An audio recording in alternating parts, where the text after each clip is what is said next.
Witam Państwa. 11 sierpnia Sejm po raz kolejny procedował nad zmianami Kodeksu Postępowania Administracyjnego. Niestety odrzucone zostały poprawki Senatu, które dawały szansę przynajmniej na to, że sprawy reprywatyzacyjne w zakresie nacjonalizowanych przedsiębiorstw czy gospodarstw rolnych będące w toku nie zostaną zamknięte. Wygląda zatem na to, że jesteśmy znów o krok bliżej od zamknięcia tych właśnie spraw. W związku z tym dzisiaj porozmawiamy o reprywatyzacji gruntów warszawskich. Jest to ta część reprywatyzacji, której proponowana nowelizacja Kodeksu Postępowania Administracyjnego nie zamknie i teoretycznie sprawy te będą mogły dalej się toczyć.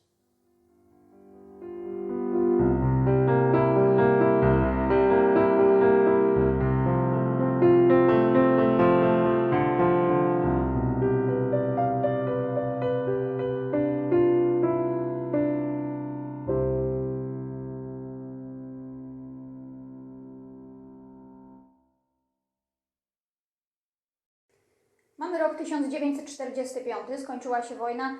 Wszyscy wiemy, jak wyglądała wtedy Warszawa. Warszawa, zwłaszcza po powstaniu, została zniszczona praktycznie w całości. Większość budynków nie istnieje, natomiast oczywiście istnieją grunty pod tymi budynkami, które mają swoich właścicieli. 26 października 1945 roku to jest data, kiedy wydany jest dekret, który potocznie nazywany jest dekretem Bieruta. To jest bardzo krótki dokument, który wygląda tak. I artykuł 1 tego dokumentu mówi: w celu umożliwienia racjonalnego przeprowadzenia odbudowy stolicy i dalszej jej rozbudowy zgodnie z potrzebami narodu, w szczególności zaś szybkiego dysponowania terenami i właściwego ich wykorzystania, wszelkie grunty na obszarze miasta stołecznego Warszawy przechodzą z dniem wejścia w życie niniejszego dekretu na własność gminy miasta stołecznego Warszawy. Krótki dokument, ale jakże brzemienny w skutkach. Mamy sytuację, w której jednym oświadczeniem, jednym dokumentem wszystkie nieruchomości na terenie miasta stołecznego Warszawy przestają być własnością dotychczasowych właścicieli. Wielu z tych właścicieli oczywiście nie żyje, wielu z tych właścicieli nie ma w tym momencie w Polsce, wielu z tych właścicieli musiało uciec z Polski, wielu z tych właścicieli wraca do Polski. Dekret przewiduje, że właściciele ci mogą złożyć wnioski, które skutkować mogą, oczywiście teoretycznie, uzyskaniem prawa wieczystej dzierżawy tych gruntów, bądź też uzyskaniem odszkodowania za te grunty.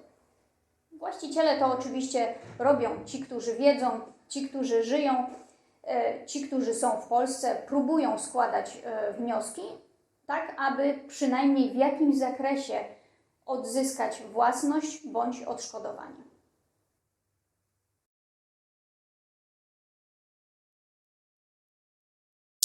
Pomiędzy rokiem 45 a 90 sytuacja właścicieli wywłaszczonych nieruchomości warszawskich zmienia się.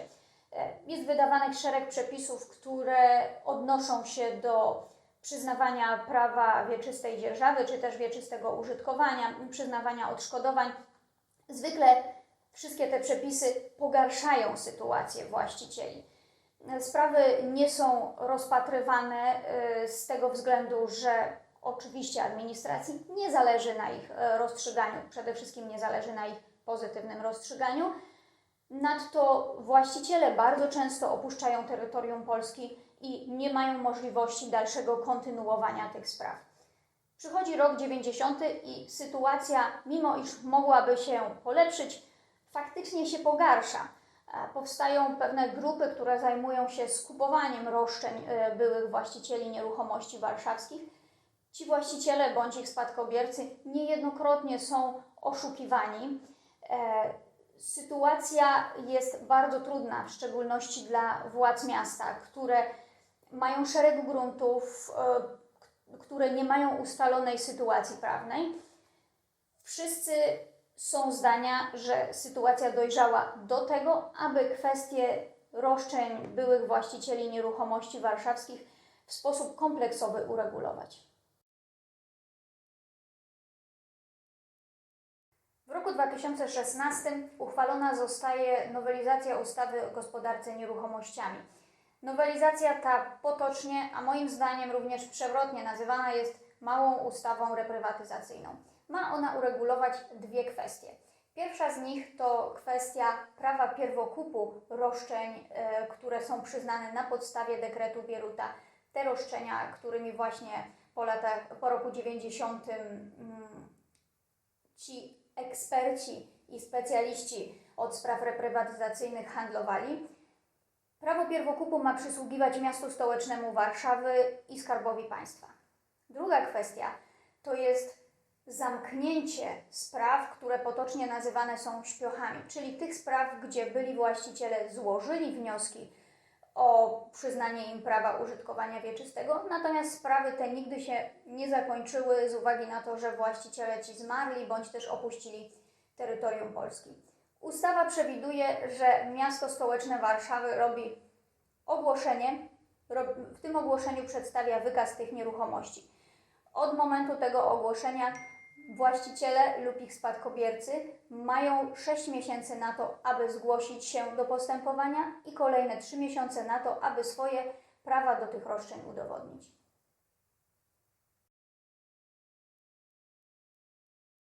W naszej kancelarii mamy szereg spraw związanych właśnie z reprywatyzacją gruntów warszawskich. To, co niestety zauważyliśmy w kontekście małej ustawy reprywatyzacyjnej, to dyskryminowanie przez tą ustawę obywateli bądź chociażby mieszkańców obcych państw, czyli osób, które w latach 45-90 opuściły terytorium Polski. W ich przypadku nie jest możliwym w ciągu 9 miesięcy, bo tyle tak naprawdę daje ustawa, przygotowanie wszystkich dokumentów, które udowodnią ich prawo do tych roszczeń.